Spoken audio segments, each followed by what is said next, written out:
Hello guys, welcome back to V star education YouTube channel. और आज के इस लेक्चर में हम देखने वाले हैं कि CSIR नेट लाइफ साइंस के लिए किस प्रकार से हम स्मार्ट स्ट्रेटजी कर सकते हैं। ठीक है, किस प्रकार से हम अपना शेड्यूल बना सकते हैं और कम से कम टाइम में किस प्रकार से हम CSIR में टॉप रैंक ला सकते हैं। ठीक है, तो हर किसी चीज़ के लिए एक स्ट्रैटेजी बहुत ज़रूरी होती है। तो देख लेते हैं कि CSIR नेट लाइफ साइंस के लिए हमारी क्या स्ट्रैटेजी होने वाली है। तो पहला क्वेश्चन आता है कि हमको CSIR नेट लाइफ साइंस के लिए कितनी यूनिट प्रिपेयर करनी चाहिए। तो उसका आंसर आता है कि हमको केवल 6 से 7 यूनिट ही तैयार करनी चाहिए। अब दूसरा क्वेश्चन पूछा जाता है कि हमें 6 से 7 यूनिट ही क्यों कवर करनी चाहिए, या फिर हमें 6 से 7 यूनिट ही क्यों आपकी प्रिपेयर्ड करनी चाहिए। तो आज हम उस बात का जवाब आपको देने वाले हैं। इसके बाद दूसरा क्वेश्चन आपका आता है कि how can we decide 6 to 7 unit. किस प्रकार से हम 6 से 7 यूनिट डिसाइड कर सकते हैं, कौन सी यूनिट हमारे लिए बेस्ट है, कौन सी यूनिट हमारे लिए इजी है। तो उस सब की जिक्र हम आज करने वाले हैं, उस सब के बारे में मैं बताने वाला हूं। इससे पहले एक छोटा सा नोटिफिकेशन आपके लिए कि मैं विक्रांत कुमार आपको CSIR नेट लाइफ साइंस की कोचिंग YouTube पर कराने वाला हूं। ये कोचिंग आपकी कंप्लीटली फ्री होगी। आपको इसके video lecture, PDF, MCQ, PYQ सब मैं आपको प्रिपेयर करने वाला हूं। यानी कि हम बेसिक टू एडवांस चलेंगे, A to Z हम CSIR के लिए यहाँ पर पढ़ने वाले हैं।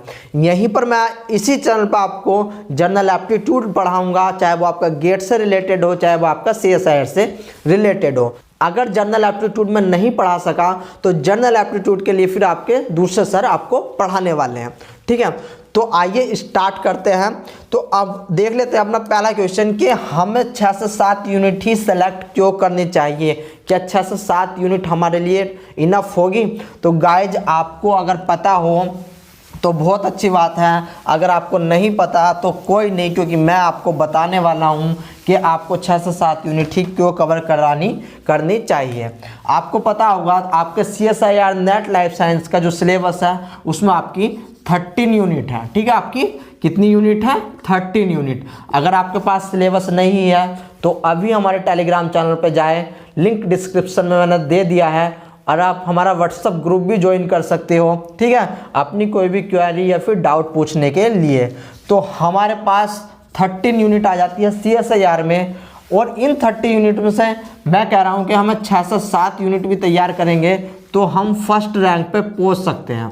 ठीक है ना। हाउ कैसे हम अपना 6 से 7 यूनिट तैयार करके इन 13 यूनिट में से फर्स्ट रैंक ला सकते हैं, तो वो देखो सबसे पहले जो CSIR एग्जामिनेशन है उसको समझो कि एग्जाम किस प्रकार से आता है आपका। ठीक है ना। तो देखो, जो आपका CSIR रहता है वो टोटल आपका 440 नंबर का होता है। ठीक है ना। जो आपको क्वेश्चन मिलते हैं वो 440 नंबर के क्वेश्चन मिलते हैं। आपके टोटल क्वेश्चन कितने रहते हैं? 145। ठीक है, 145 रहते हैं। ये बात हो सकता है कि आपको पता हो, और आपको 3R इसके लिए आपको मिलता है। ठीक है, इन 145 क्वेश्चन करने के लिए आपको 3 घंटे मिलते हैं। तो देखो, अब थोड़ा सा और समझो आगे। आपको पता होगा कि आपका जो एग्जाम होता है वो 3 सेक्शन में आता है। यानी कि पार्ट A हो सकता है आपका, पार्ट B हो सकता है आपका, एंड पार्ट C हो सकता है आपका। ठीक है, जो पार्ट A होता है वो आपका जर्नल एप्टीट्यूड का आता है, जबकि जो आपका पार्ट B होता है वो आपका लाइफ साइंस से रिलेटेड होता है। पार्ट C भी आपका लाइफ साइंस से रिलेटेड होता है। ठीक है, तो जर्नल एप्टीट्यूड में आपको पता होगा कि आपके 20 क्वेश्चन आते हैं, 20 क्वेश्चन, जबकि आपके पार्ट B में 15 क्वेश्चन आते हैं, 50 क्वेश्चन आते हैं। इसके बाद पार्ट C में आपके 75 क्वेश्चन आते हैं। तो ये तो आपके एग्जाम में आ रहे हैं, बट इनमें से हमें करने कितने होते हैं वे देखो। पार्ट A में से हमें मात्र और मात्र आपके 15 क्वेश्चन करने होते हैं, पार्ट B में से हमें 35 क्वेश्चन करने होते हैं, पार्ट C में से हमें ओनली 25 क्वेश्चन करने होते हैं। पार्ट आपका जो A होता है वो 2 नंबर का एक क्वेश्चन आता है, आपका पार्ट B में भी 2 नंबर का एक क्वेश्चन आता है, एंड पार्ट सी में आपका 4 नंबर का एक क्वेश्चन आता है। जब आप इनके टोटल मार्क्स जोड़ोगे तो आपको ऑलमोस्ट 200 यहाँ पर जाएंगे, यानी कि 15 दूनी 30, 35 दूनी 70 और 25 चौका 100, 100 70 170 और आपके 30 200। तो आपको यहाँ पर 200 नंबर का कुल करना होता है, जबकि आपका एग्जाम कितने नंबर का आ रहा है, वो आ रहा है आपका 20 × 2 40 × 2 आपके होगा कितने 100 और इंटू 4 यानी कि आपके 300, ठीक है ना।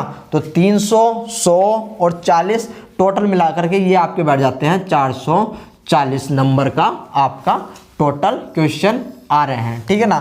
तो अगर आप इतनी बात समझे तो देखो अब और समझो, यानी कि हमारा जो टोटल था वो था 440 का, और हमें करना कितना, हमें 200 नंबर का कुल करना है उसमें से। तो ऑलमोस्ट जब हम इस 440 का परसेंटेज निकालेंगे कि 200 में कितना परसेंटेज आएगा, तो ऑलमोस्ट ओनली 40% आपका यहाँ पर आपका आ जाता है, ठीक है ना। तो अब आप लगा सकते हो अंदाज़ा कि आपको इस 13 यूनिट में से केवल और केवल कितने आपको कितने परसेंट करना है, ओनली 40%, ठीक है। तो आपको केवल 13 यूनिट में से 40% कुल करना है। तो आपकी जब 13 यूनिट से 40% देखोगे तो ऑलमोस्ट आपकी 6 यूनिट आपकी आ जाएंगी। बट एक यूनिट क्यों एक्स्ट्रा पढ़ते हैं, वो पढ़ते हैं हम अपनी सेफ साइड के लिए, ठीक है। तो एक यूनिट हम अपनी सेफ साइड के लिए पढ़ते हैं, तो इस बात को याद रखना। अब देखो इसमें भी एक मज़ेदार बात मैं आपको बताने वाला हूँ। अगर आप इसका स्क्रीनशॉट लेना चाहते हो तो आप इसका स्क्रीनशॉट ले सकते हो, ठीक है। तो आइए थोड़ा सा एक बात और मज़ेदार बात जानिए कि होता क्या है आपका CSIR एग्ज़ाम में।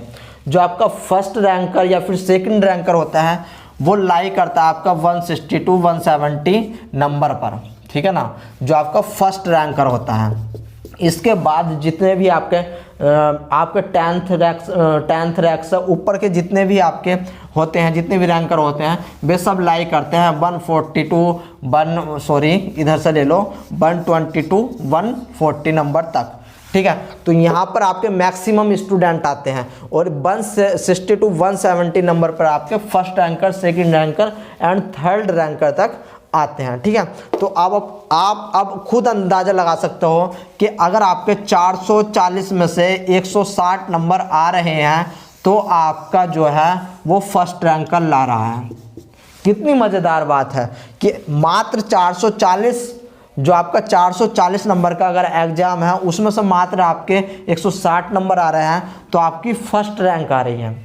जब हम इसे परसेंटेज में निकाल कर देखेंगे तो ऑलमोस्ट 30% आपका ये बनने वाला है, यानी कि वैसे तो आपको 30% ही सिलेबस को कवर करना है। देख लो आप लेवल किस प्रकार से इजी लेवल है, बट फिर भी गाइज नहीं हो पाता ये एग्ज़ाम क्लियर। क्यों? क्योंकि उसमें हम स्ट्रेटजी नहीं अपनाते।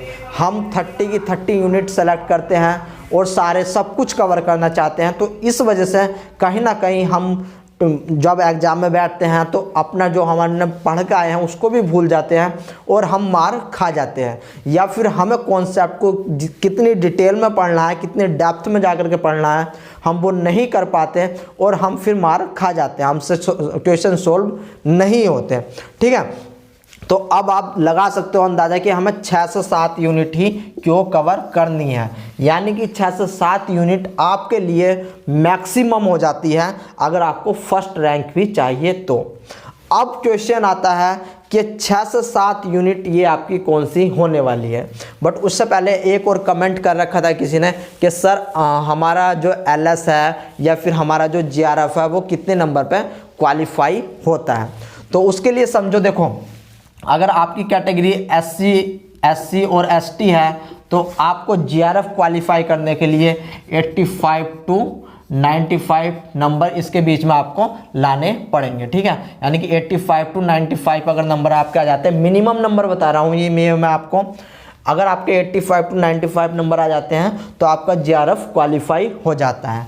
वहीं अगर OBC वालों के लिए बात करें तो आपका 95 to 105 अगर मतलब आपके मिनिमम आपके 95 नंबर चाहिए, और जो आपका जो 105 है ये आपकी सेफ साइड हो जाती है। ठीक है, अगर आपके 105 नंबर आ गए 200 में से, तब आपका CSIR क्लियर हो जाता है। ठीक है, OBC। इसके बाद जो जर्नल होते हैं, जर्नल वालों के लिए आपके 105 टू 1010, ठीक है, उनको 1010 तक नंबर, यानी कि 100 अपना GRF क्वालिफाई करने के लिए 110 नंबर तक लाने पड़ते हैं। ठीक है, तो ये आपकी कैटेगरी वाइज है। एक और फैक्टर आता है कि एज फैक्टर। ठीक है, कि सर कितनी एज तक हम फॉर्म फिल कर सकते हैं, कितनी एज तक हमारा GRF क्वालिफाई हो सकता है।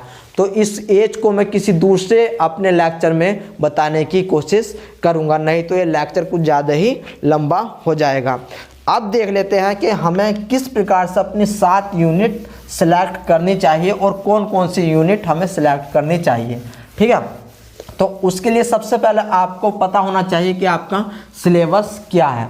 सबसे पहले 6 से 7 यूनिट सेलेक्ट करने के लिए आपको पता होना चाहिए कि आपका सिलेबस क्या है। तो अगर आपको पता है तो अच्छी बात है, नहीं पता तो आपको सिलेबस हमारे टेलीग्राम चैनल पे मिल जाएगा। अभी हमारा टेलीग्राम ज्वाइन कीजिए और वहाँ से आप अपना CSIR नेट लाइफ साइंस का जो सिलेबस है वो डाउनलोड कर सकते हो। ठीक है, वहीं पर मैंने PDF के रूप में आपको सिलेबस दे रखा है। तो देखो, आपकी जिसे नहीं पता कोई बात नहीं, अभी समझो। आपकी 13 यूनिट होती हैं। पहली यूनिट का नाम best of molecules and interaction है, बट हम उसको बायोलॉजी के नाम से भी जानते हैं। दूसरी यूनिट आपकी सेल बायोलॉजी के नाम से जानी जाती है। तीसरी यूनिट आपकी मॉलिक्यूलर बायोलॉजी के नाम से जानी जाती है। नंबर 4th यूनिट आपकी सेल सिग्नलिंग के नाम से जानी जाती है। उसमें ही आपके होस्ट पैरासाइट इंट्रैक्शन आ जाता है, या फिर आपका जो है इम्यूनिटी उसमें ही चली जाती है। इसके बाद आपका डेवलपमेंटल बायोलॉजी, फिर आपका animal physiology, plant physiology, genetics, ये मैं आपको यूनिट बता रहा हूँ। ठीक है, उसके बाद आपका डाइवर्सिटी की यूनिट आ जाती है। देन आपकी इकोलॉजी, इवोल्यूशन, देन आपका अप्लाइड बायोलॉजी, देन आपका मेथड, या फिर जिसे हम टेक्निक्स के नाम से जानते हैं, यूनिट नंबर 13। ठीक है, तो आपको सिलेबस जरूर पता होना चाहिए कि आपकी कौन सी यूनिट कौन से नंबर से जानी जाती है। तो देखो, अब आपको 6 से 7 यूनिट कौन सी आपको तैयार करनी है। थोड़ा लेक्चर लंबा हो रहा है, इसलिए मैं इस बात को कि आपको कौन सी यूनिट तैयार करनी है वो नेक्स्ट लेक्चर में बताने वाला हूं। तो अगर अभी तक आपने चैनल को सब्सक्राइब नहीं करा तो चैनल को सब्सक्राइब कर दो, क्योंकि जैसे ही मैं अपलोड करूंगा वीडियो के 6 से 7 यूनिट आपको कौन सी तैयार करनी है, तो उसका नोटिफिकेशन सबसे पहले पहुंचे आप तक। तो इसी के साथ दोस्तों, टाटा एंड बाय बाय।